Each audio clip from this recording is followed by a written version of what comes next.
Hello, English learners. Well, if you didn't know already, learning English is really hard. Actually, I think that learning a language in general is probably one of the hardest things that you can do in life. I know this to be true from my terrible Italian, but it's also one of the most rewarding things that you can do. So, if you're trying to learn English, good for you. I often think of learning a language like climbing a mountain. If you're at the bottom of the mountain, or even if you're already halfway up, like I know a lot of you are with your English skills, looking up at the top at your final goal can be quite daunting, which means scary, or even overwhelming, which means too much to handle.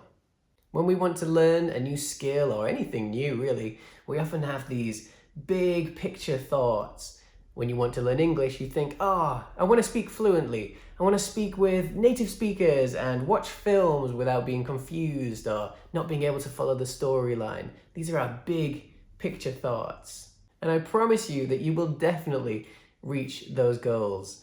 But we can't do it all at once. Just like climbing a mountain, you can't run straight up it in a few hours. We need to take small, actionable, regular steps. Break it down. Let's make something really hard into something really easy and enjoyable. Okay, sounds great, but how can we do that? One way that we can do this is to try to invite English into our everyday lives in small, simple ways. For example, if you like to listen to the radio, why not listen to a podcast in English or a few songs in English? If you write a shopping list, why not write it in English, for example? Or, of course, I would say this, I have a newsletter that I send out every week with an English lesson and games and activities for you to practice your English. And that's like every week. At the same time, you can spend a small amount of time to improve your English. So it sounds easy, right? We take something difficult and we break it down into small daily steps.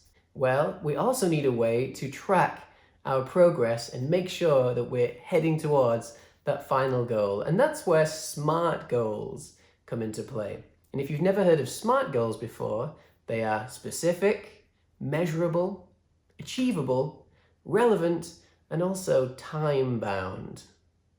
To learn more about this and to get your English on the right track and make sure you're heading towards that final goal, whatever it may be, click on the link in the description box and it will take you to this week's newsletter for more information and for ways for you to apply this in your own life, your everyday life.